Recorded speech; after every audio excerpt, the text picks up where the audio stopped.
Hello everyone, कैसे हैं आप सब। उम्मीद करते हैं अच्छे होंगे। लक्ष्य बैच में एक बार फिर से आपका स्वागत है। कहाँ मिलेगा ये बैच? सर्वोत्तम ऐप पर मिलेगा। जाइए प्ले स्टोर, फटाफट सर्वोत्तम ऐप डाउनलोड कर लीजिए। लक्ष्य बैच में जाके एनरोल होना है। आपको क्या मिलेगा यहाँ? वो सारी चीज़ मिलेगी जो आप चाहते हैं। क्या क्या मिलेगा देख लीजिए। लाइव क्लास मिलेगा, recorded PDF notes, online test, VVI questions और 24/7 आवर्स डाउट। आप जब भी चाहें तब भी डाउट पूछ सकते हैं। स्क्रीन पे आपके कुछ नंबर्स दिए गए हैं, उनके द्वारा भी आप डाउट पूछ सकते हैं। इसके अलावा ऐप में जाके भी आप अपना डाउट पूछ सकते हैं। चलिए आइए देखते हैं। जब हम लोगों ने पूरे क्लास को डिस्कस किया था, पिछले क्लास में हमने पहला चैप्टर केमिस्ट्री का शुरू किया था, रासायनिक अभिक्रिया और समीकरण। और उसको पढ़ते पढ़ते हम लोग कहाँ तक पहुँच गए थे देख लीजिए। रासायनिक अभिक्रिया के प्रकार कौन कौन से पार्ट आपको पढ़ा दिया गया। संयोजन अभिक्रिया पढ़ा दिया गया, ठीक है, देखिए ध्यान से। संयोजन अभिक्रिया, वियोजन अभिक्रिया, ठीक है, विस्थापन अभिक्रिया, उभय विस्थापन अभिक्रिया, उष्माक्षेपी, उष्माशोषी, उत्क्रमणीय, अनुत्क्रमणीय, उदासीनीकरण, अवक्षेपण, ये सारे अभिक्रिया के बारे में पढ़ा दिया गया था। और मैंने आपको कहा था कि एक बहुत ही बेहतरीन रासायनिक अभिक्रिया है जिसका नाम है रेडॉक्स अभिक्रिया। क्लास 10th में काम आएगा ही आएगा। इसके अलावा सबसे ज़्यादा इसका यूज क्लास 11th में भी देखने को मिलेगा। तो अगर यहाँ से बेसिक पार्ट लेकर जाते हैं, कुछ अच्छा डिस्कशन लेके जाते हैं या कुछ अच्छा कंटेंट लेके जाते हैं, तो आपको आगे आने वाले क्लास में बहुत मदद मिलेगा। तो आइए हम बिना देर किए हुए रेडॉक्स अभिक्रिया को शुरू करते हैं। और इसके लिए मैंने रेडॉक्स अभिक्रिया के लिए स्पेशल वीडियो बनाया आपके लिए, एकदम इस पूरे टॉपिक पे स्पेशल, क्योंकि कई सारे बच्चों का रहता है कि ये समझ नहीं आते हैं, ये समझ नहीं आ रहा है ये रेडॉक्स रिएक्शन क्या है, ठीक है। तो उसको मैंने बहुत ही बेहतरीन तरीके से पार्ट बाय पार्ट करके समझाया है। आइए देखिए सबसे पहले, और कुछ कंटेंट इसमें लिखा हुआ रहेगा, कुछ हम लोग लिखेंगे भी। आइए देखिए ध्यान से। सबसे पहले रेडॉक्स का मीनिंग क्या होता है। जैसे हिंदी में भी हम इसको रेडॉक्स कह रहे हैं और अंग्रेजी में भी क्या कह रहे हैं, रेडॉक्स कह रहे हैं। रेडॉक्स जो है ना, दो वर्ड से मिलकर बना है, एक रेड से, दूसरा ऑक्स से। रेड का मतलब होता है रिडक्शन और ऑक्स का मतलब होता है ऑक्सीडेशन, ठीक है। तो रेड का मतलब रिडक्शन और ऑक्स का मतलब ऑक्सीडेशन। रिडक्शन को हिंदी में हम कहते हैं अवकरण और ऑक्सीडेशन को हम कहते हैं ऑक्सीकरण। नाम से ही समझ में आ रहा है, ऑक्सीडेशन। ऑक्सीडेशन का मतलब अवकरण, ठीक है। अच्छा, कई बार अवकरण के जगह पे आपको अपचय भी लिखा होगा और कई बार ऑक्सीकरण के जगह पे उपचय भी लिखा होगा। आप अगर क्लास 10th में हैं, बोर्ड एग्जामिनेशन की तैयारी कर रहे हैं, ठीक है, तो ये वीडियो आपके लिए ही बनाया जा रहा है। फटाफट क्या करिए, लोगों तक पहुंचाइए, बहुत दोस्तों को शेयर करिए। और पॉइंट ये है कि ये जो अभी हम बात कर रहे थे रेडॉक्स रिएक्शन के, बहुत स्पेशल है, बहुत इंपॉर्टेंट है, तो इसको ध्यान से पढ़िएगा।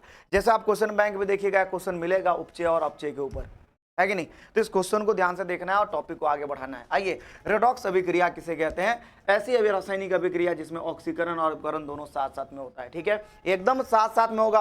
ऑक्सीकरण और अपकरण दोनों साथ में होगा। इसको हम कहते हैं साथ जीने मरने वाला रिएक्शन, है ना। ऑक्सीकरण भी होगा, अपकरण भी होगा, दोनों साथ में होगा। अगर अंग्रेजी में डिफाइन करना होगा तो the reaction in which oxidation and reduction occurs simultaneously. Simultaneously का मतलब होता है कि एक साथ ही हो रहा है। आइए देखें आगे कि ऑक्सीकरण क्या होता है और अवकरण क्या होता है। आपको याद रखना है कि रेडॉक्स रिएक्शन में ऑक्सीकरण अवकरण हमेशा क्या होंगे, साथ साथ, ठीक है। आइए देखिए, सबसे पहला एग्जांपल ले रहे हैं प्रकाश संश्लेषण का। आप सभी लोग जानते हैं प्रकाश संश्लेषण में सभी हरे पेड़ पौधे वायुमंडल से CO2 मृदा से जल और खनिज लवण अवशोषित कर सूर्य प्रकाश की उपस्थिति में अपना खाना बनाते हैं। प्रक्रिया प्रकाश संश्लेषण कहलाती है। 2 नंबर के बोर्ड में पूछे गए हैं। आइए ध्यान से देखिए, तो ये CO2 है वायुमंडल से, ये मृदा, ये जल और खनिज लवण है मिट्टी से, ये CO2 और पानी। आप जानते हैं प्रकाश संश्लेषण में CO2 और पानी से क्या बनता है, ग्लूकोज का फॉर्मेशन होता है, ग्लूकोज का निर्माण होता है। प्रकाश संश्लेषण प्रक्रिया में मैंने ये भी आपको समझाया था कि CO2 का तो होता है अवकरण और पानी का होता है ऑक्सीकरण। ये बात भी आपको याद रखनी है कि प्रकाश संश्लेषण में किसका ऑक्सीकरण होता है, किसका अवकरण होता है, बायो में काम आएगा। आइए, CO2 का अवकरण होगा, तो अगर CO2 का अवकरण हुआ तो देखिए सिंपल सी बात है, हाइड्रोजन का जुड़ना क्या कहलाता है, अवकरण। CO2 में हाइड्रोजन जुड़ा तो ग्लूकोज का निर्माण हुआ, यह प्रक्रिया क्या कहलाएगा, अवकरण होगा, ठीक है। अगर हम ऑक्सीकरण की बात करते हैं तो हाइड्रोजन का हटना क्या कहलाता है, ऑक्सीकरण कहलाता है। और पानी से हाइड्रोजन क्या हो गया, रिमूव हो गया, और बचा क्या, ऑक्सीजन। एक सवाल और यहां पूछा जाता है कि ऑक्सीजन जो प्रकाश संश्लेषण है उसमें जो ऑक्सीजन मुक्त हो रहा है सह उत्पाद के रूप में, पहला तो यही एक सवाल है कि प्रकाश संश्लेषण की प्रक्रिया में कौन सी गैस सह उत्पाद के रूप में मुक्त होती है, तो आप कहिएगा ऑक्सीजन। और ये ऑक्सीजन कहां से मुक्त होता है, देखिए ऑक्सीजन कार्बन, ये CO2 के पास भी है और जल के पास भी है, तो ये ऑक्सीजन पानी से मुक्त हो रहा है कि नहीं। अब यहां से देखिए ऑक्सीजन निकल रहा है, यानी कि हाइड्रोजन रिमूव हुआ, बचा क्या, ऑक्सीजन। ऑक्सीजन भी बाहर निकल गया गैस के रूप में। तो यहां हो रहा है बाबू CO2 का अवकरण और पानी का ऑक्सीकरण। ऐसे अभिक्रिया को हम कहेंगे रेडॉक्स अभिक्रिया। आइए आगे देखते हैं, और भी कई सारे एग्जाम्पल है रेडॉक्स अभिक्रिया के जो अपने आसपास आप देखे होंगे। लोहे में जंग लगना, लोहे में जंग लगना, ठीक है, लोहे में आपने जंग लगते हुए देखा होगा जब लोहे को लंबे समय तक खुले वायु में छोड़ दिया जाता है तो जंग लगता है। आज हम लोग इस टॉपिक को भी डिस्कस करेंगे कि लोहे के ऊपर जंग कैसे लगता है। तो लोहे पे जंग लगना भी ऑक्सीकरण अपकरण अभिक्रिया है। कोयले का जलना भी क्या है, ऑक्सीकरण अपकरण अभिक्रिया है। कोयले के अंदर क्या होता है, कार्बन। आप सभी लोग जानते हैं कि कोयले के अंदर क्या होगा, कार्बन होता है, और जब कार्बन ऑक्सीजन से अभिक्रिया करता है तो CO2 का निर्माण होता है। तो यहां भी ऑक्सीजन जुड़ रहा है तो ऑक्सीकरण होगा, और जहां ऑक्सीकरण होता है वहां अपकरण होता ही होता है। देखिए उसके बाद कुछ इंपॉर्टेंट पॉइंट भी लिखा हुआ है, नोट करके लिखा है कि अलग अलग समूहों के बीच इलेक्ट्रॉन का आदान प्रदान, यानी ध्यान से सुनिए, रेडॉक्स अभिक्रिया ऐसी अभिक्रिया है जिसमें अलग अलग समूहों के बीच में, अलग अलग स्पीशीज के बीच में इलेक्ट्रॉन का आदान प्रदान होता है। एक पदार्थ से इलेक्ट्रॉन दूसरे पदार्थ में चले जाते हैं। अब एक से इलेक्ट्रॉन निकला, दूसरे के पास पहुंचा, ध्यान से सुनिए, जो इलेक्ट्रॉन का त्याग कर दे, या ऐसी अभिक्रिया जिसमें इलेक्ट्रॉन का त्याग हो रहा है, वो क्या कहलाएगा, ऑक्सीकरण। जो इलेक्ट्रॉन को ग्रहण कर रहा है, ठीक है, वो क्या कहलाएगा, अवकरण। तो इलेक्ट्रॉन का त्याग करना ऑक्सीकरण और इलेक्ट्रॉन का ग्रहण करना अवकरण। तो आपने क्या देखा कि ऑक्सीकरण भी हुआ, अवकरण भी हुआ। तो दो स्पीशीज के बीच में, दो समूह के बीच में इलेक्ट्रॉन का आदान प्रदान हो रहा है। एक इलेक्ट्रॉन दे रहा है, दूसरा ले रहा है, ठीक है। आइए जरा इस रिएक्शन की मदद से इस डेफिनेशन को समझते हैं। जब एग्जाम में आएगा तो आप दोनों तरीके का डेफिनेशन दे सकते हैं। ऐसी अभिक्रिया जिसमें ऑक्सीकरण अवकरण साथ में होता है उसे हम क्या बोलते हैं, रेडॉक्स अभिक्रिया कहते हैं। और आप ये भी डेफिनेशन दे सकते हैं कि ऐसी अभिक्रिया जिसमें दो समूहों के बीच में, दो ग्रुप के बीच में इलेक्ट्रॉन का आदान प्रदान होता है।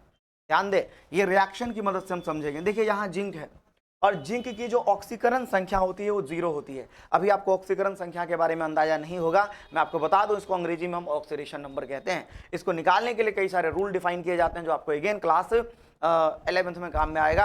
तो यहाँ बस केवल और केवल हिंट के तौर पे बताया जा रहा है। आप बस इतना याद रख लीजिए, किसी भी तत्व या परमाणु या आयन के ऊपर जो चार्ज होता है, जो आवेश होता है, वही ऑक्सीकरण संख्या कहलाती है। इसके ऊपर कोई चार्ज नहीं है, चार्ज 0 है तो ऑक्सीकरण संख्या क्या होगा, 0 है कि नहीं। आगे देखिए, यहाँ हाइड्रोजन है और क्लोरीन है, तो हाइड्रोजन के ऊपर होता है प्लस चार्ज और क्लोरीन के ऊपर है माइनस चार्ज। तो क्लोरीन के ऊपर क्या आ जाएगा, माइनस चार्ज।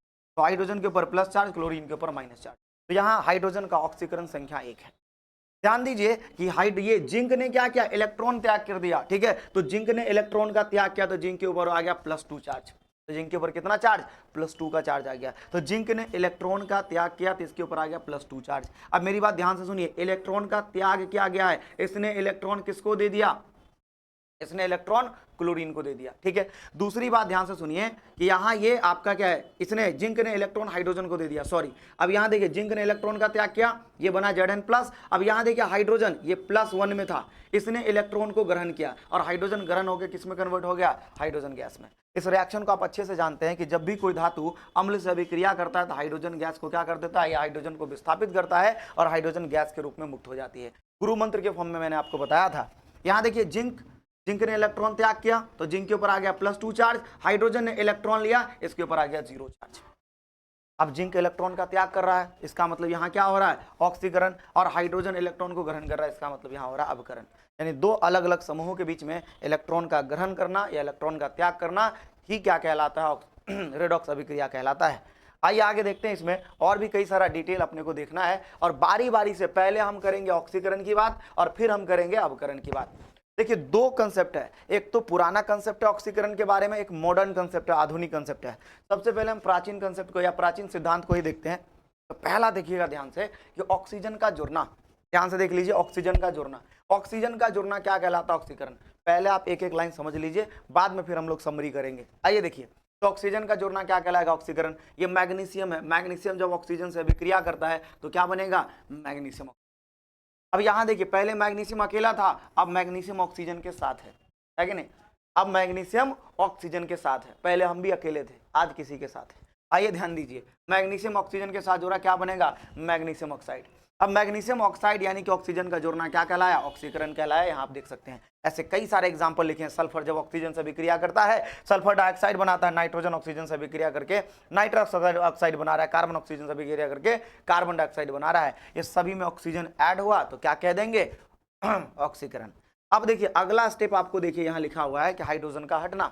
अब जब हाइड्रोजन हटेगा तो ये प्रक्रिया क्या कहलाएगी, अगेन ऑक्सीकरण कहलाएगा। ध्यान से सुनिए, ये हाइड्रोजन सल्फाइड है, ये क्लोरीन है, और यहां से क्या होगा, हाइड्रोजन सल्फाइड। यहां देखिए ये हाइड्रोजन यहां साथ में है, सल्फर के साथ हाइड्रोजन है, और यहां देखिए सल्फर के साथ हाइड्रोजन नहीं। तो पहले सल्फर के साथ हाइड्रोजन था, अब सल्फर के साथ हाइड्रोजन नहीं है, सल्फर अकेला है। पहले हम साथ में थे, आज अकेले। ध्यान दीजिएगा, यहाँ हाइड्रोजन का क्या हुआ, रिमूव, ये हाइड्रोजन का क्या हुआ, विस्थापन, यहाँ हाइड्रोजन अलग हो गया और हाइड्रोजन हट गया, हाइड्रोजन का हटना ही क्या कहलाएगा, अगेन ऑक्सीकरण कहलाएगा। अब आगे देखिए अगले पॉइंट की ओर। ये पॉइंट आपके क्लास 10th में लिखा हुआ नहीं है, आपके किसी किताब में लिखा हुआ नहीं होगा, थोड़ा आगे का है, बस मैंने आपके इंफॉर्मेशन के लिए ऐड कर दिया है, बोर्ड एग्जामिनेशन में यहीं तक काम में आएगा, ठीक है। और वो इलेक्ट्रॉन वाला कंसेप्ट थोड़ा बहुत पूछा जाता है। आइए देखिए ध्यान से, विद्युत ऋणात्मक तत्व का जुड़ना यानी कि इलेक्ट्रोपॉजिटिव एलिमेंट का जुड़ना ही क्या कहलाता है, ऑक्सीकरण कहलाता है। एक बात ध्यान से सुन लीजिए, ये जो विद्युत ऋणात्मक तत्व है किसको बोलते हैं, ऐसे तत्व जो इलेक्ट्रॉन का त्याग कर सकते हैं, ऐसे तत्व को बोलेंगे विद्युत, ऐसे तत्व जो इलेक्ट्रॉन का ग्रहण कर सकते हैं, माफी चाहेंगे वहां ऋणात्मक लिखा हुआ है, तो ऐसे तत्व जो इलेक्ट्रॉन का ग्रहण कर सकते हैं उसे बोलेंगे विद्युत ऋणात्मक तत्व। और ऐसे कौन कौन से इलेक्ट्रॉन जो इलेक्ट्रॉन लेना चाहते हैं, देखिए ग्रुप नंबर 17 वाले आपको याद होंगे, फ्लोरीन, क्लोरीन, ब्रोमीन, आयोडीन, याद होगा, फिर कल बाहर आई आरती, ठीक है। अब ये सभी के सभी क्या है, विद्युत ऋणात्मक तत्व है, इनको इलेक्ट्रॉन की नीड है, तड़प रहा है इलेक्ट्रॉन लेने के लिए। आइए देखिए, इलेक्ट्रॉन लेगा, ये भी इलेक्ट्रॉन लेगा, ये भी इलेक्ट्रॉन लेगा, और इन विद्युत ऋणात्मक तत्व का जुड़ना ही यानी कि फ्लोरीन का, क्लोरीन का, आयोडीन का, इन सब का जुड़ना ही क्या कहलाएगा, ऑक्सीकरण कहलाएगा। तो ऑक्सीकरण की प्रक्रिया में विद्युत ऋणात्मक तत्व जुड़ते हैं। आइए देखिए, ये क्लोरीन है, ये विद्युत ऋणात्मक तत्व है, और ये क्या होगा बाबू, ये फेरस क्लोराइड के साथ जाके जुड़ेगा, और ये फेरस क्लोराइड के साथ जुड़कर ये बन गया फेरिक क्लोराइड। ये है फेरस क्लोराइड, ये है फेरिक क्लोराइड। तो यहाँ क्लोरीन क्या हो गया, ऐड हो गया। आप चाहें तो इस रिएक्शन को बैलेंस भी कर सकते हैं, यहाँ क्लोरीन 2 और 2 4 है, यहाँ 3 है। अगर हम 1 से गुना करेंगे तो कोई फर्क पड़ेगा नहीं, तो हम 2 से मल्टीप्लाई करेंगे, जरा 2 से मल्टीप्लाई करोगे तो ये हो जाएगा 6, ठीक है। और आयरन हो गया 2, हम आयरन को फिर यहाँ 2 कर देंगे, तो आयरन हो गया 2, क्लोरीन हो गया 4 और 2 6। इस तरीके से रिएक्शन भी बैलेंस हो गया, और ऐसे करते करते आप रिएक्शन बैलेंस करना भी सीख जाएंगे। आइए अगला स्टेप देखते हैं, अगला पॉइंट देखते हैं, विद्युत धनात्मक तत्व का जुड़ना। पहले एक बार फिर से रिकॉल कर दें, ऑक्सीजन का जुड़ना क्या कहलाएगा, ऑक्सीकरण। हाइड्रोजन का हटना क्या कहलाएगा, ऑक्सीकरण। विद्युत ऋणात्मक तत्व का जुड़ना क्या कहलाएगा, ऑक्सीकरण। और विद्युत धनात्मक तत्व का हटना क्या कहलाएगा, ऑक्सीकरण। और विद्युत धनात्मक तत्व देखिए क्या क्या होता है, आपको याद होगा ग्रुप नंबर 1 के, है ना, element lithium, sodium, potassium, rubidium, caesium, francium. इसके अलावा और भी है, बेटा, मांगे, कार, स्कूटर, ठीक है, बेरिलियम, मैग्नीशियम, कैल्शियम, स्ट्रोंशियम, ये सभी के सभी विद्युत धनात्मक तत्व है। ये इलेक्ट्रॉन त्याग करके, है ना, त्याग करने की क्षमता रखते हैं, और इलेक्ट्रॉन जैसे ही त्यागेगा तो इसके ऊपर प्लस चार्ज आएगा, धनात्मक चार्ज आएगा, ठीक है। तो इन सभी को विद्युत धनात्मक कहते हैं। देखिए यहाँ सोडियम क्या है, विद्युत धनात्मक तत्व, और सोडियम का हटना, विद्युत धनात्मक तत्व का हटना क्या कहलाएगा, ऑक्सीकरण कहलाएगा। और यहां से जब हम सोडियम को हटाएंगे, जब यहां से सोडियम हटेगा, ध्यान से सुनिए,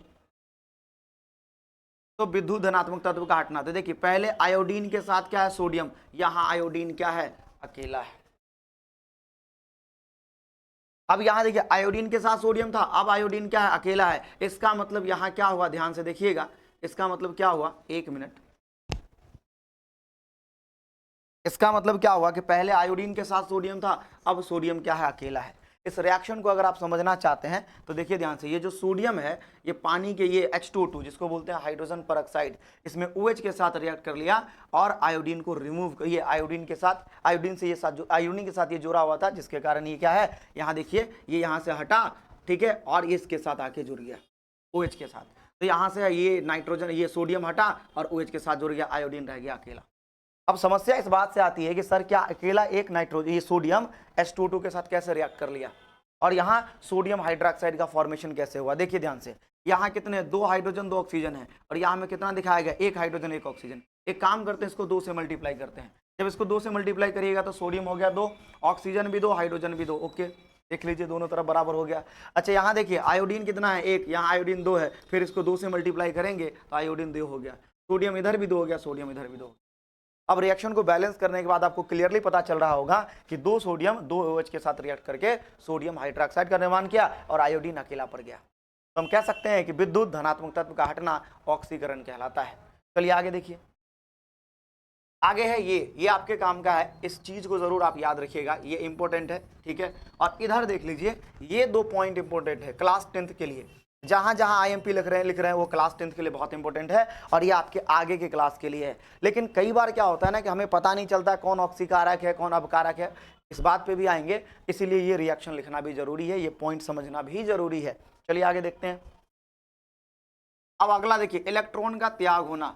इलेक्ट्रॉन का त्याग होना कहलाता है ऑक्सीकरण। और जैसे कोई भी तत्व, अगर कोई तत्व है अगर इलेक्ट्रॉन का त्याग कर रहा है तो उसकी ऑक्सीकरण की संख्या में वृद्धि हो जाती है। जैसे एग्जांपल के लिए हमारे पास सोडियम है, सोडियम का जो ऑक्सीकरण संख्या है अभी 0 है, इसके ऊपर कोई चार्ज नहीं है, लेकिन अगर एक इलेक्ट्रॉन ये रिमूव कर दे, एक इलेक्ट्रॉन दे दे, तो इसके ऊपर आएगा एक पॉजिटिव चार्ज। तो जैसे एक पॉजिटिव चार्ज है, आप बताइए, पहले इसके ऊपर चार्ज 0 था, इसके ऊपर चार्ज क्या हो गया 1, और जितना चार्ज होगा उसी को क्या बोलते हैं, ऑक्सीकरण संख्या। तो यहाँ ऑक्सीकरण संख्या क्या हो गया +1। तो आप देखिएगा सोडियम का ऑक्सीकरण संख्या बढ़ गया। तो जब भी कोई तत्व इलेक्ट्रॉन का त्याग करता है तो उसकी ऑक्सीकरण संख्या क्या हो जाती है, बढ़ जाती है। तो आप ये भी कह सकते हैं कि ऑक्सीकरण संख्या का बढ़ना, ऑक्सीडेशन नंबर का बढ़ना ऑक्सीकरण कहलाता है। या फिर ये भी कह सकते हैं इलेक्ट्रॉन का त्याग करना क्या कहलाता है, ऑक्सीकरण कहलाता है। अब जरा देखिए, हमारे पास ए है और ए के पास 2 एटम है। ये हाइपोथेटिकल रिएक्शन है, मतलब ऐसा माना गया रिएक्शन, ऐसा वास्तविकता में नहीं होता है। ठीक है, हमारे पास ए है, इसके पास 2 इलेक्ट्रॉन है, इसने 2 इलेक्ट्रॉन क्या कर दिया, त्याग कर दिया, तो इसके ऊपर आ गया 2 पॉजिटिव चार्ज। यानी आप देखेंगे पहले इसका ऑक्सीकरण संख्या 0 था, अब इसका ऑक्सीकरण संख्या कितना हो गया, +2। तो पहली बात ऑक्सीकरण संख्या बढ़ा। दूसरी बात क्या है, इलेक्ट्रॉन का त्याग हो गया, 2 इलेक्ट्रॉन बाहर हो गए, और जैसे 2 इलेक्ट्रॉन बाहर हुए या इलेक्ट्रॉन का त्याग हुआ तो क्या कह सकते हैं, ऑक्सीकरण। जरा इस रियल एग्जाम्पल के साथ इसको अगर आप अगर रिलेट कर पाएंगे, या देखिएगा ये जिंक है और ये HCl है। अब जैसे जिंक ने इलेक्ट्रॉन का त्याग किया, ठीक है, तो यहाँ जिंक का ऑक्सीकरण संख्या 0 है, यानी कि इसके ऊपर चार्ज 0 है, इसके ऊपर चार्ज क्या आ गया, +2। +2 चार्ज ये दिखाता है कि इसने 2 इलेक्ट्रॉन क्या किया, त्याग किया है। ठीक है, और अगर ये 2 इलेक्ट्रॉन का त्याग किया है, यानी कि जिंक ने इलेक्ट्रॉन का त्याग किया, मतलब इसका क्या हुआ। आइए इस बात को एक समरी के फॉर्म में समझते हैं। और यहाँ समरी 1 मिनट देख लेते हैं, समरी है कि नहीं। समरी यहाँ दिया हुआ है, तो आगे डिस्कस करेंगे समरी के बारे में। चलिए आगे देखिए। अब बात करते हैं अवकरण के बारे में। मैंने क्या कहा, रेडॉक्स रिएक्शन के अंदर 2 चीजें होती है, एक तो ऑक्सीकरण और दूसरा अवकरण। हम अवकरण की बात कर लेते हैं। अवकरण का जो प्राचीन सिद्धांत है, ठीक है, वो प्राचीन सिद्धांत कुछ इस प्रकार से है। आप देख लीजिए, ऑक्सीकरण का भी प्राचीन सिद्धांत था। ठीक है, ये ऑक्सीकरण का प्राचीन सिद्धांत है, यहाँ से लेकर के 4 पॉइंट जो भी है। और उसके बाद ये ऑक्सीकरण का आधुनिक सिद्धांत है, जो यहाँ ऊपर लिखा हुआ मॉडर्न कंसेप्ट के बारे में बताया गया है। ठीक है, तो इलेक्ट्रॉन से जो जुड़ा हुआ मॉडर्न कंसेप्ट है। फिर प्राचीन सिद्धांत को देखिएगा तो अवकरण में चीजें उलट जाती है। जितनी बातें मैंने आपको ऑक्सीकरण के लिए की थी, उसको अगर आप पलट देते हैं तो अवकरण के लिए हो जाएगा। ऑक्सीकरण का जस्ट विपरीत होता है क्या, अवकरण। देखिए, वहां हाइड्रोजन हट रहा था, यहाँ हाइड्रोजन जुड़ेगा, तो हाइड्रोजन का जुड़ना क्या कहलाता है, अवकरण कहलाता है। यहां देखिए नाइट्रोजन, और नाइट्रोजन हाइड्रोजन के साथ जुड़ा। अब हाइड्रोजन की बात ही अलग है, कभी हाइड्रोजन ऑक्सीजन के साथ जुड़ता है, कभी हाइड्रोजन नाइट्रोजन के साथ जुड़ता है, और कभी हाइड्रोजन जो है ना किसी और क्लोरीन के साथ भी जुड़ जाया करता है। अब जब हाइड्रोजन क्लोरीन के साथ जुड़ता है तो HCl बनता है, जब हाइड्रोजन ऑक्सीजन के साथ जुड़ता है तो पानी बनता है, जब हाइड्रोजन नाइट्रोजन के साथ जुड़ता है तो अमोनिया बनता है। ये बहुत कुछ कॉमन रिएक्शन है जो आपके क्लास में दिए होते हैं। अभी हाइड्रोजन है ही बेवफा, तो हम क्या कर सकते हैं, इसके लिए बस एक ही बात कर सकते हैं, एक ही शायरी कह सकते हैं कि वो बेवफा है तो मत कहो बुरा उसको, कि जो हुआ सो हुआ खुश रखे खुदा उसको, नजर ना आए तो तलाश में रहना। कि वो बेवफा है तो मत कहो बुरा उसको, कि जो हुआ सो हुआ खुश रखे खुदा उसको, नजर ना आए तो तलाश में रहना, और अगर कहीं मिल जाए तो पलट कर ना देखना। आइए ध्यान से देखिए, लेकिन यहाँ आपको हाइड्रोजन को बार बार पलट के देखना पड़ेगा। ठीक है, यानी कि आपको नजर में जरूर रखना है। आइए ध्यान से देखिए, अगर नाइट्रोजन हाइड्रोजन का रिएक्शन होता है तो बनता है अमोनिया। बैलेंस करने के लिए यहाँ नाइट्रोजन 2 है, यहाँ 2 से मल्टीप्लाई कर लीजिए, यहाँ 3 से मल्टीप्लाई कर दीजिए। ऑलरेडी मैंने आपको रिएक्शन बैलेंस करके सिखा रखा है। अब नाइट्रोजन पहले अकेला था, अब हाइड्रोजन के साथ है, तो हाइड्रोजन जुड़ा ना, तो क्या कहेंगे, अवकरण। चलिए आगे। उसके बाद ऑक्सीजन का हटना। ऑक्सीकरण में ऑक्सीजन जुड़ रहा था, यहाँ हटेगा, और ऑक्सीजन का हटना क्या कहलाएगा, अवकरण कहलाएगा। देखिए यहाँ H2O है, ठीक है, और जब इसका रिएक्शन कार्बन के साथ करवाएंगे तो कार्बन मोनोऑक्साइड बनेगा और हाइड्रोजन। देखिए हाइड्रोजन पहले ऑक्सीजन के साथ था, अब अकेला है कि नहीं, यानी कि ऑक्सीजन रिमूव हो चुका है, ऑक्सीजन कार्बन के साथ जुड़ चुका है, ऑक्सीजन हटा है यहाँ से, और ऑक्सीजन हटा है तो क्या बोलेंगे, अवकरण। जरा यहाँ देखिए, विद्युत धनात्मक तत्व का जुड़ना। आपको याद होगा विद्युत धनात्मक तत्व का हटना क्या कहलाता था, ऑक्सीकरण, और यहाँ विद्युत धनात्मक तत्व का जुड़ना क्या कहलाएगा, अवकरण। ये रहा आपका विद्युत धनात्मक तत्व। ठीक है, जितने भी धातु होते हैं वो प्रायः विद्युत धनात्मक ही होते हैं। कॉपर क्या है, धातु है, और ये विद्युत धनात्मक है। और ये देखो कॉपर यहाँ 1 है, ये कॉपर जुड़ गया तो यहाँ हो गया 2 कॉपर। पहले यहाँ कॉपर 1 ही था, यहाँ आ गया 2 कॉपर, इसका मतलब कॉपर जुड़ा है। यानी विद्युत धनात्मक तत्व जुड़ा है तो प्रक्रिया को क्या बोलेंगे यार, अभिक्रिया को क्या बोलेंगे, अपकरण। उसके बाद अगला जो पॉइंट लिखा है विद्युत ऋणात्मक तत्व का हटना, तो विद्युत धनात्मक तत्व का जुड़ना क्या था, अपकरण, और विद्युत ऋणात्मक तत्व का हटना क्या कहलाएगा, अगेन अपकरण। ध्यान से सुनिए, ये आपका रहा विद्युत ऋणात्मक तत्व। क्लोरीन, बताया था अभी थोड़ी देर पहले कि क्लोरीन क्या है, विद्युत ऋणात्मक तत्व है।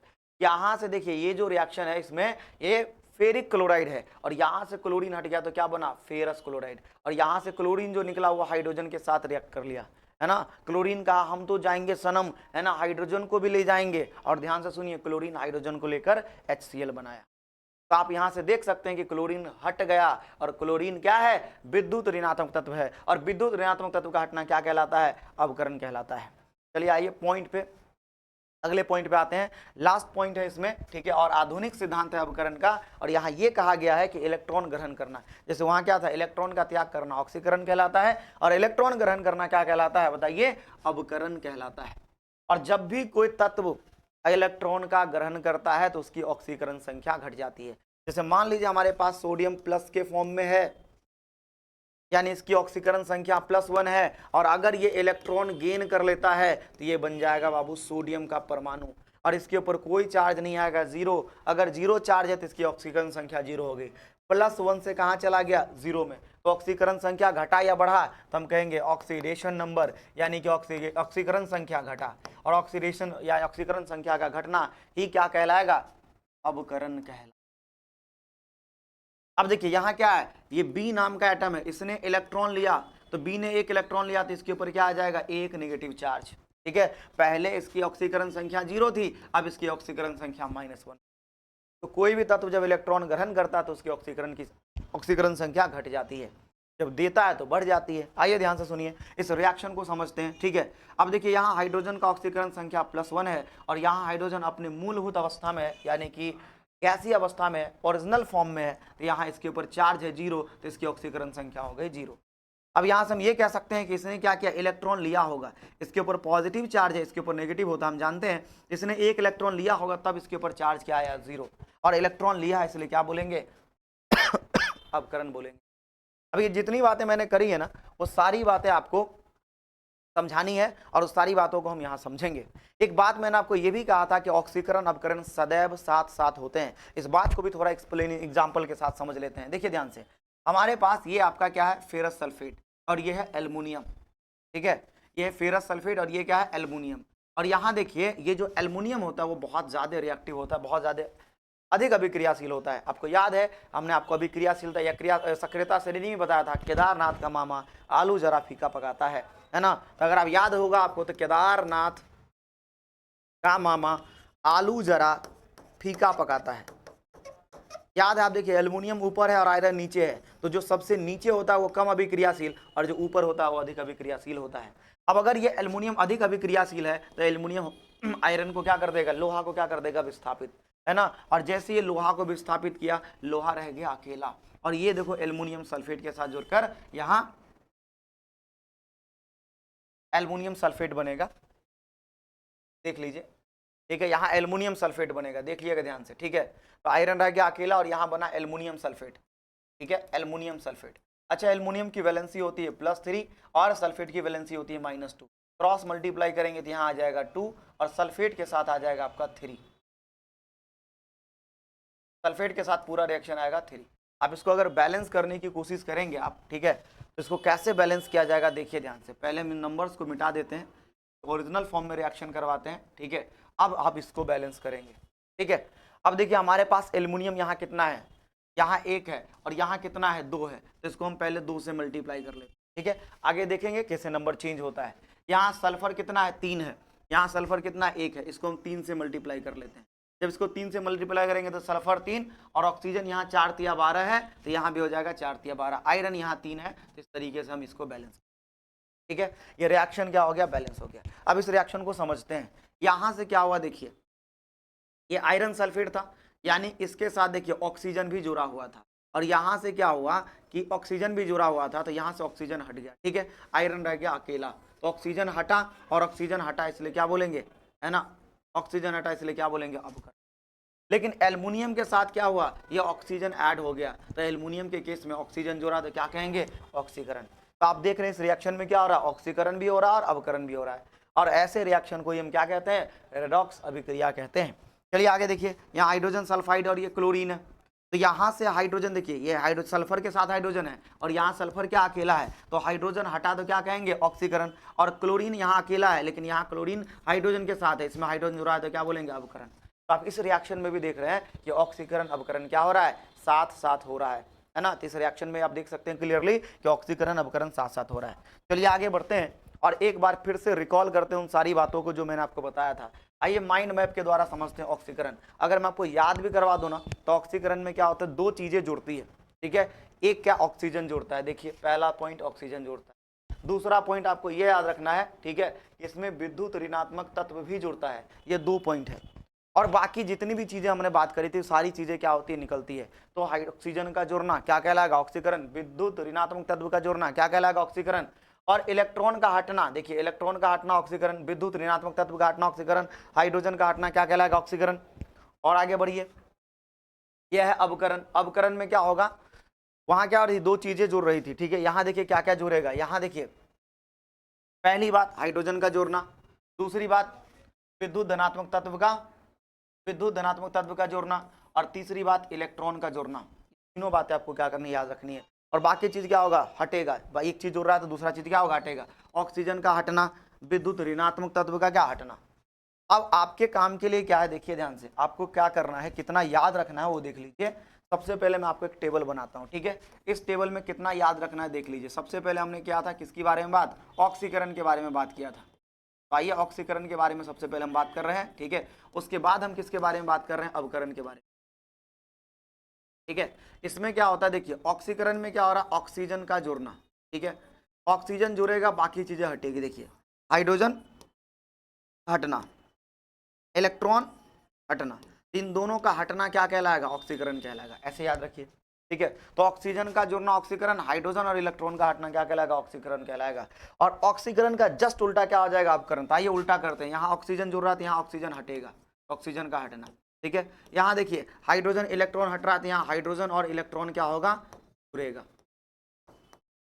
और इस तरीके से आप ऑक्सीकरण अवकरण को सिंपली याद रख सकते हैं। इतना भी अगर आप याद रख लेते हैं तो आपके क्लास 10th का काम हो जाएगा।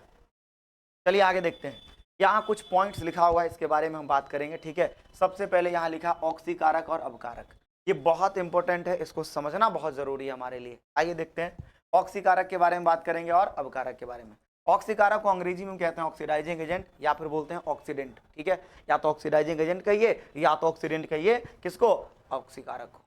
अब देखो ऑक्सीकारक वह पदार्थ होता है, ठीक है, जो दूसरे का क्या करता है, ऑक्सीकरण, और खुद का क्या करता है, अवकरण। अब ये बात समझने के लिए तुम्हें कई बार अपने दिमाग को, है ना, दीवार से टकराना पड़ेगा कि दूसरे का ऑक्सीकरण कर दिया, खुद का अवकरण कर दिया, इसका मीनिंग क्या है। इसका एक छोटा सा एग्जाम्पल लेते हैं। एग्जाम्पल क्या है, जैसे मान लीजिए कि LIC बीमा एजेंट है, ठीक है। तो वो आपके घर पे आता है बीमा बनाने के लिए। तो एक बात बताइए, वो जो एजेंट है, वो जो बीमा बनाता है, वो खुद की बीमा बनाता है कि आपकी बीमा बनाता है, तो आप कहेंगे कि आपकी बीमा बनाता है, ठीक है।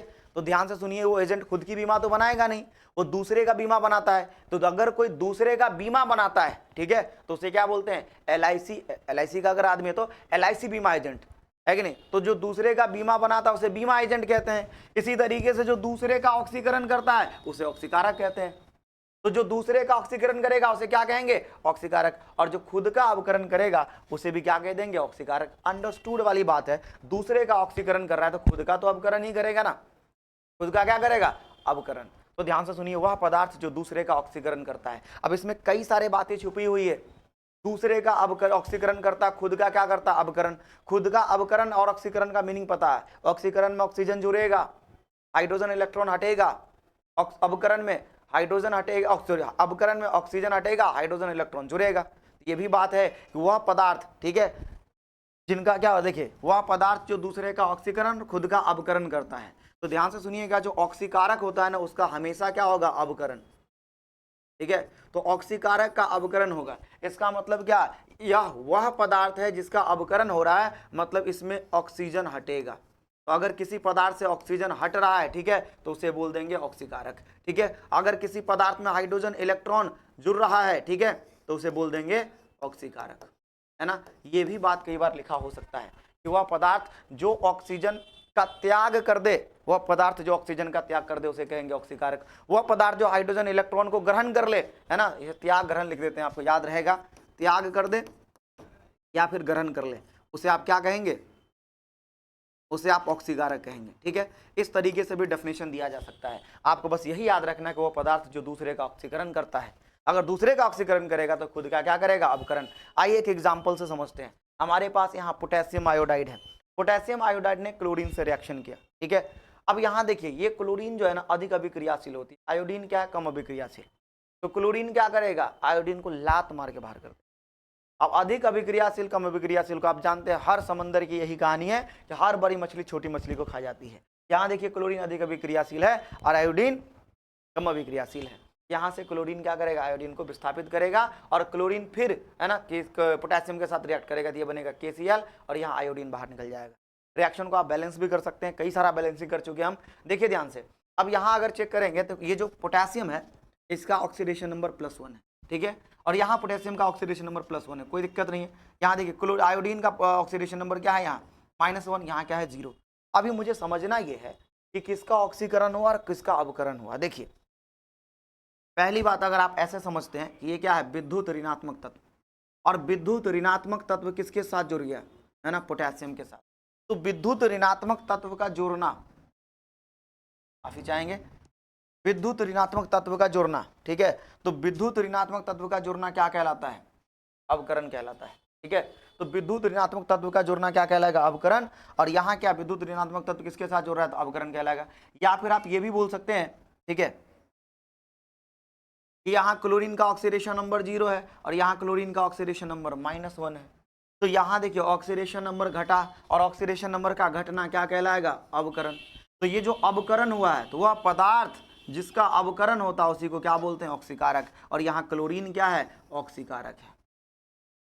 अब सवाल कैसे आएगा, देखिए कई बार क्या होगा, ऑप्शन दे देगा निम्नलिखित में से ऑक्सीकारक और अवकारक कौन है, तो आपको ढूंढना पड़ेगा कि ऑक्सीकारक कौन है और अवकारक कौन है। यहाँ क्लोरीन क्या है, ऑक्सीकारक।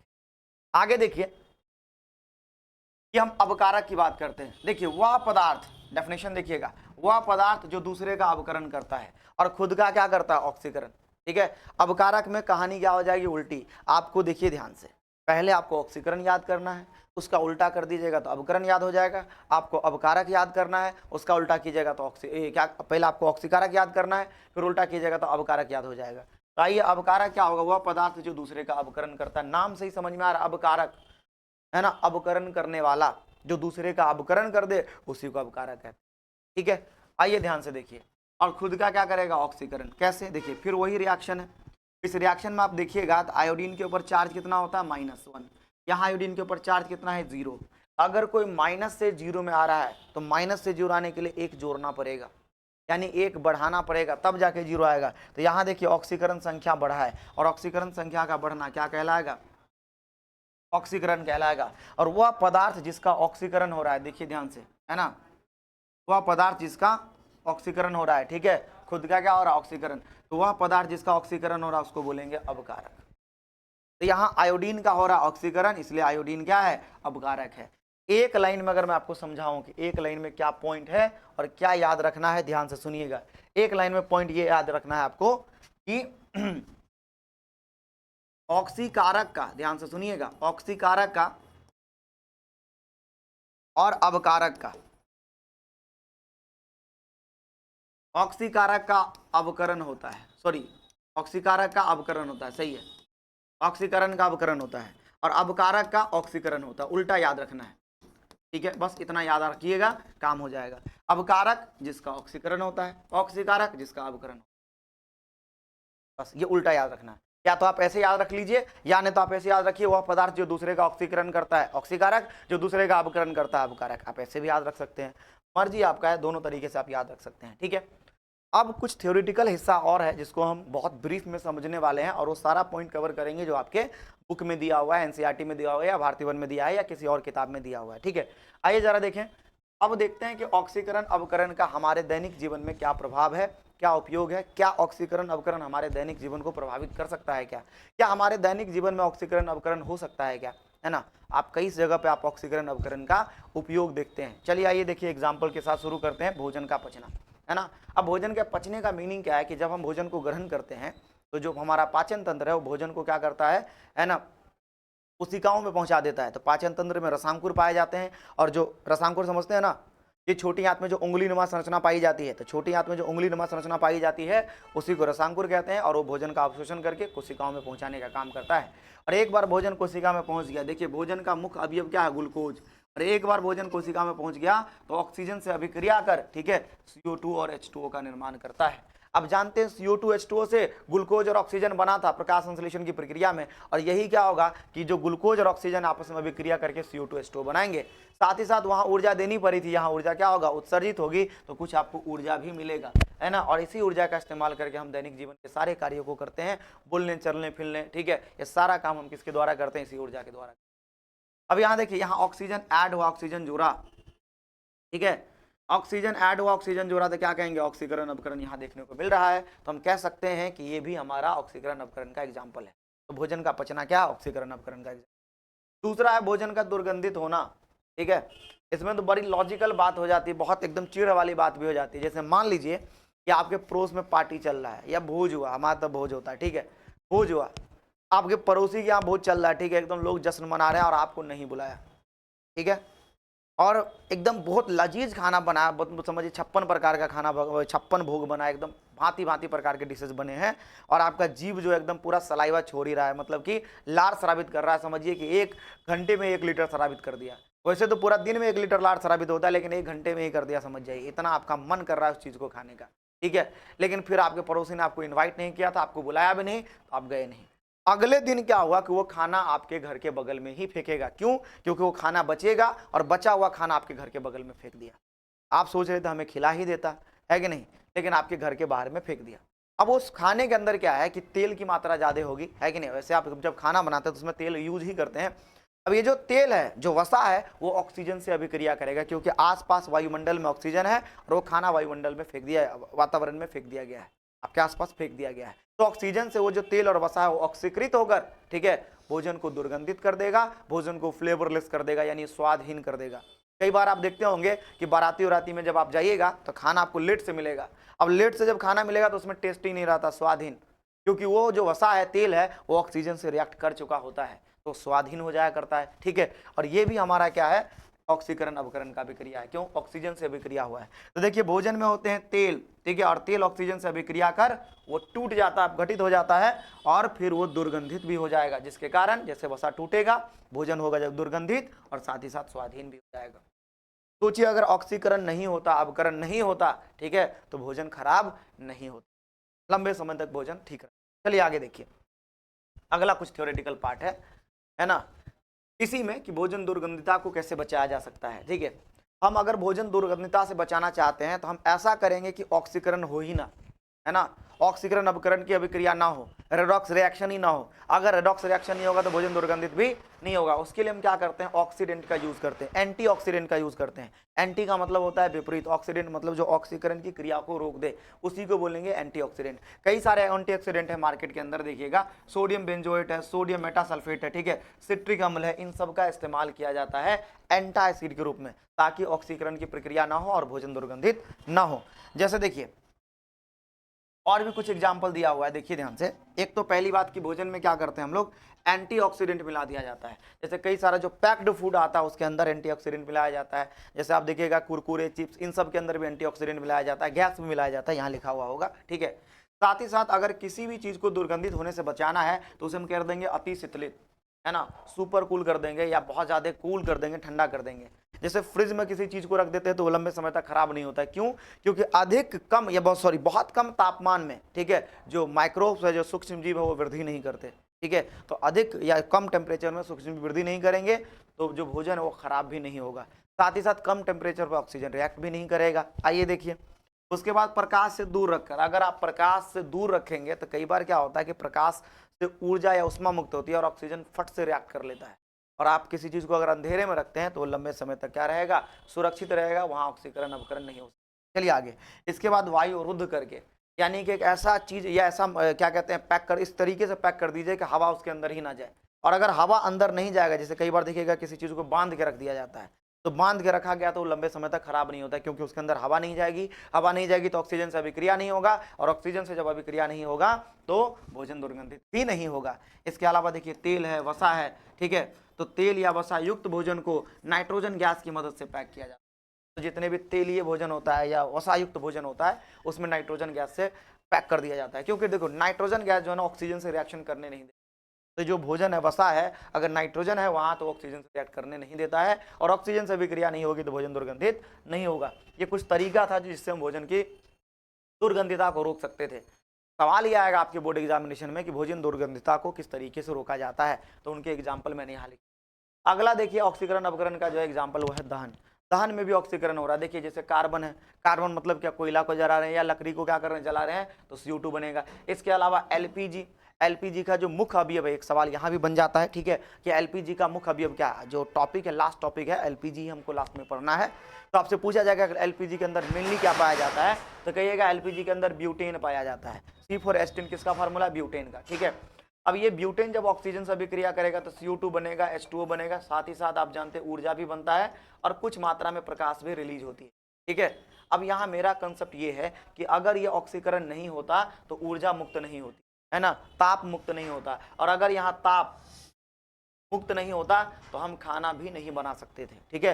तो दहन की प्रक्रिया के लिए या दहन की जो प्रक्रिया होती है वो ऑक्सीकरण अपकरण की वजह से ही हो पाती है, ठीक है। जैसे पेट्रोल का जलना हो गया या डीजल का जलना हो गया, जिसके कारण क्या होता है, जीप, कार, बस, ये सारी चीजें जलती है। तो अगर आप देखिएगा कि इन सब का अगर दहन नहीं होता, ऑक्सीजन से अभिक्रिया नहीं होता है कि नहीं, तो ये सारी चीजें जलती नहीं, ऊष्मा मुक्त नहीं होता, और अगर ऊर्जा नहीं मिलता या ऊष्मा नहीं मिलता तो ये सारी चीजें चलती भी नहीं, जीप भी नहीं चलता, कार भी नहीं चलता, बस भी नहीं, ठीक है। तो दहन, जैसे भोजन बनाने के लिए हमें चाहिए कोयला, हमें भोजन बनाने के लिए चाहिए लकड़ी, तो भोजन बनाने के लिए भी हम क्या करते हैं, है ना, कार्बन का इस्तेमाल करते हैं, कोयले का इस्तेमाल करते हैं, लकड़ी का इस्तेमाल करते हैं, इसके लिए दहन होना जरूरी है कि नहीं। तो दहन की जो प्रक्रिया है वो सभी के सभी ऑक्सीकरण अपकरण के अंदर भी आता है। चलिए आगे देखिए अगला, है ना, अगला है धातुओं का संचारण। ये बहुत इंपॉर्टेंट टॉपिक है और यहाँ से 2 नंबर का सवाल तो बनता ही बनता है। पहले आपसे पूछेगा जंग लगना क्या है और जंग लगने से कैसे चीजों को बचाया जा सकता है। पहली बात यहाँ ध्यान से सुनिए, आगे है धातुओं का संचारण। धातुओं का संचारण क्या होता है, जब आप धातु को लंबे समय तक क्या करते हैं, खुले वायु में छोड़ देते हैं। तो जब धातु को लंबे समय तक खुले वायु में छोड़ दीजिएगा तो छोड़ने से क्या होगा, उसके ऊपर ऑक्साइड, उसके ऊपर सल्फाइड, उसके ऊपर कार्बोनेट इत्यादि की लेयर आ जाती है। देखिए कहीं लिखा होगा हमने कि देखिए जब हम धातु को छोड़ देते हैं, ठीक है, तो धातु के ऊपर ऑक्साइड, सल्फाइड, कार्बोनेट यानी कि CO3 मतलब कार्बोनेट, ठीक है, तो ऑक्साइड, सल्फाइड और कार्बोनेट की परत आ जाती है, जिसके कारण धातु की जो परत है वो धीरे धीरे क्या होने लगता है, नष्ट होने लगता है, ठीक है। और साथ ही साथ हम कह सकते हैं ये एक प्राकृतिक प्रक्रिया है, ये अपने आप होने वाली प्रक्रिया है। हाँ, ये अनैच्छिक है, हमारी इच्छा के हिसाब से नहीं होता है। हम नहीं चाहते हैं कि धातुओं का संचारण हो। संचारण का मतलब क्षय हो जाना, तो धातुओं की परत का क्षय हो जाना, नष्ट हो जाना, खराब हो जाना ही क्या कहलाता है, धातुओं का संचारण कहलाता है। और अगर ये संचारण लोहे में होगा तो हम उसे कहेंगे जंग लगना। क्या कहेंगे, जंग लगना, ठीक है। आइए आगे समझते हैं जंग लगना क्या है। लोहे को क्या किया जाता है, लंबे समय तक वायु में छोड़ दिया जाता है। देखिए जंग लगने के लिए 2 चीज होना बहुत जरूरी है, एक तो ऑक्सीजन यानी कि वायु का होना जरूरी है, और दूसरा नमी का होना जरूरी है। अगर ये दोनों चीज साथ में आ गया, वायु और नमी, तो अगर आप लोहे को लंबे समय तक वायु में छोड़ देंगे, खुले वायु में छोड़ देंगे, तो वायु में आप जानते हैं नमी की मात्रा होती है। आपने कई बार जब पानी की बोतल में पानी को, ठंडे पानी को भर के बंद कर देते हैं, आप जानते हैं कि बोतल का पानी बाहर नहीं आ सकता, बाहर से पानी ऐड नहीं हुआ, फिर भी आप देखिएगा कि बोतल के चारों तरफ छोटी छोटी बूंदें आ जाती है पानी की। ऐसा इसलिए क्योंकि आपके आसपास क्या है, वाष्प है, और वाष्प जब ठंडा होता है तो द्रव के रूप में परिवर्तित हो जाता है। आपने कई बार ऐसा भी देखा होगा, खाना बनाकर जब मम्मी ढक देती है तो उसके पेंदी में जो है ना पानी की छोटी छोटी बूंदें आपको नजर आती होगी, तो वो जो भाप था वो ठंडा होकर क्या हो चुका है, द्रव अवस्था में परिवर्तित हो चुका है। अब इस एक्सपेरिमेंट से पता चलता है कि हमारे आसपास क्या है, नमी भी है, ठीक है। तो जब लोहे को नमी युक्त वायु में छोड़ दिया जाएगा तो लोहे के ऊपर एक लाल भूरे रंग की परत आ जाती है, और उसी लाल भूरे रंग की परत को हम कहते हैं जंग, और इस प्रक्रिया को हम क्या कहते हैं, जंग लगना कहते हैं। तो जो लाल भूरे रंग की परत है उसी को बोलते हैं जंग, और उसका फॉर्मूला होता है Fe2O3 2H2O। कई बार 2H2O की जगह पे XH2O भी लिखा होगा, तो आप मान लीजिएगा, क्योंकि पानी की जो मात्रा अगर बढ़ गई या नमी की मात्रा बढ़ गई तो अमाउंट पानी का बढ़ भी सकता है। चलिए आइए देखिए, जब लोहे को है ना नमी युक्त वायु में छोड़ दिया जाता है, तो जब लोहे को लंबे समय तक नमी युक्त वायु में छोड़ दिया जाएगा तो लोहे के ऊपर लाल भूरे रंग की परत चढ़ेगी, और इस लाल भूरे रंग की परत को बोलेंगे जंग, और इस पूरी प्रक्रिया को क्या बोल देंगे, जंग लगना बोल देंगे। ठीक है, चलिए आगे बढ़ते हैं अगले टॉपिक की ओर, और इसमें कुछ बातें लिखी हुई है जो बहुत इंपॉर्टेंट है, और यहाँ से क्या सवाल बनेगा देखिएगा कि जंग लगने की क्या क्या शर्तें। अभी बताया था जंग लगने के लिए ऑक्सीजन का होना जरूरी है और नमी का होना जरूरी है। मान लीजिए किसी को हम पानी में डाल दिए, ठीक है, और पानी में ऑक्सीजन नहीं है, कोई वस्तु लंबे समय तक पानी में डूबी हुई है और ऑक्सीजन की मात्रा नहीं है, तो उस पर जंग नहीं लगेगा।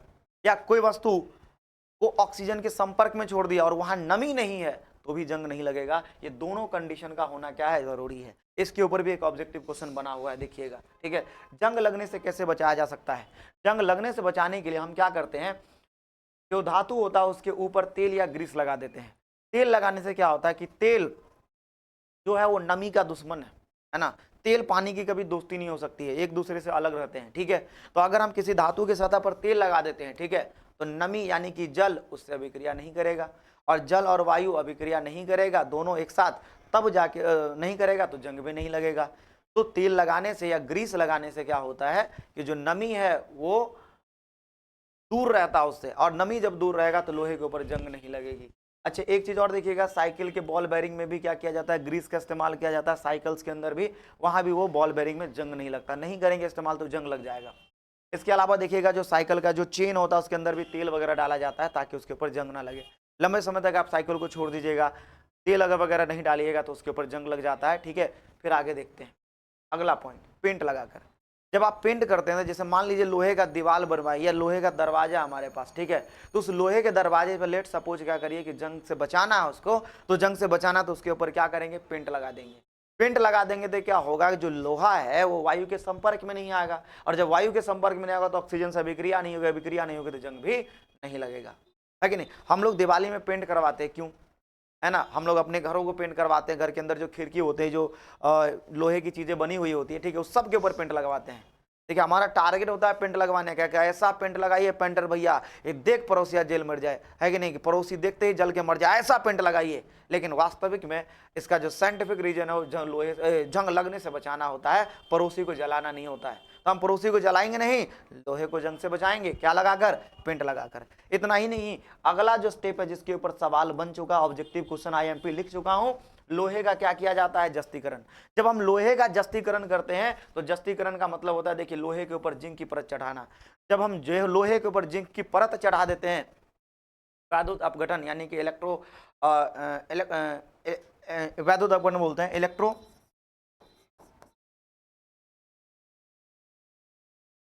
इलेक्ट्रो डिकम्पोजिशन बोल सकते हैं, इलेक्ट्रो डिकम्पोजिशन रिएक्शन, ठीक है, या इलेक्ट्रिकल डिकम्पोजिशन रिएक्शन बोल सकते हैं। तो इलेक्ट्रिकल डिकम्पोजिशन रिएक्शन के बाद यानी कि हम क्या करते हैं, लोहे के ऊपर जिंक की परत चढ़ा देते हैं, और लोहे के ऊपर जिंक की परत चढ़ाना क्या कहलाता है, जस्तीकरण कहलाता है या यशद लेपन कहलाता है। ठीक है, और इससे भी क्या होती है, जब एक लेयर आ जाएगा, मान लीजिए लोहा है उसके ऊपर जिंक की लेयर है, तो ऑक्सीजन जब रिएक्ट करेगा तो जिंक से करेगा, लोहा से नहीं करेगा, तो इससे लोहा लंबे समय तक क्या रहता है, सुरक्षित रहता है जंग से। ठीक है, ध्यान दीजिएगा, कई बार क्या होता है कि जिंक के जगह पे टीन का इस्तेमाल कर दिया जाता है, तो लंबे समय तक लोहे को बचा नहीं पाएगा, एक न कुछ समय के बाद उसमें जंग लग ही जाता है। लेकिन हम जिंक का इस्तेमाल करेंगे तो लंबे समय तक लोहे को जंग से बचाया जा सकता है। इसके अलावा एक और एग्जाम्पल है मिश्र धातु। मिश्र धातु क्या होता है, दो धातु या अधातु के समांगी मिश्रण को ही क्या कहते हैं, मिश्र धातु कहते हैं। तो दो धातु या अधातु के समांगी मिश्रण को ही मिश्र धातु कहा जाता है। और जब हम दो धातु को मिलाते हैं तो मिश्र धातु बना, नाम से ही समझ में आ रहा है, मिश्र मतलब मिला हुआ। अब धातु को मिला दिए तो बन गया मिश्र धातु। तो लोहा को अगर जंग से बचाना है तो कई सारी धातु के साथ रिएक्शन करवा देंगे और उससे बनाएंगे हम स्टेनलेस स्टील। और आप देखिएगा जो स्टेनलेस स्टील है उसके ऊपर जंग नहीं लगता है। मैं आपको दिखाता हूं कि ये देखिए घड़ी है और घड़ी के पीछे ये स्टेनलेस स्टील लगा हुआ है, ठीक है, और आप देख सकते हैं कि इसके ऊपर जंग नहीं लगा है। मैं काफी लंबे समय से इसको पहन रहा हूं, तकरीबन 3 साल से पहन रहा हूं, लेकिन इसके ऊपर जंग नहीं लगा हुआ है। ठीक है, तो ध्यान से सुनिएगा, ये हमारा था बेसिकली अभिक्रिया के प्रकार के ऊपर जो मैंने आप सवाल ये टॉपिक बनाया था। ठीक है, तो ध्यान से सुन लीजिए, इस चैप्टर को एक दो लेक्चर में कंप्लीट करा दिया जाएगा। पहले हमने क्या क्या कंप्लीट किया सुन लीजिए। पहले हमने रासायनिक अभिक्रिया के बारे में इंट्रो वाला पार्ट डिस्कस किया था, फिर रासायनिक अभिक्रिया के प्रकार पढ़ाए थे, और आज का जो हमारा सेशन था वो था ऑक्सीकरण अपकरण अभिक्रिया, रेडॉक्स अभिक्रिया के ऊपर था, जो मैंने आज कंप्लीट करा है। इसके अलावा एक और टॉपिक इसमें दिया था रासायनिक अभिक्रिया, ये ऑक्सीकरण अपकरण के दैनिक प्रभाव। तो दैनिक प्रभाव के बारे में भी मैंने आपको बता दिया था। इसके अलावा जो अगला टॉपिक है वो है रासायनिक समीकरण। ठीक है, तो चैप्टर का एक हिस्सा कंप्लीट हो चुका है। मिलते हैं अगले वीडियो में अगले हिस्से में, तब तक के लिए हमारे साथ बने रहिए, सर्वोत्तम के साथ बने रहिए। थैंक यू सो मच, जय हिंद।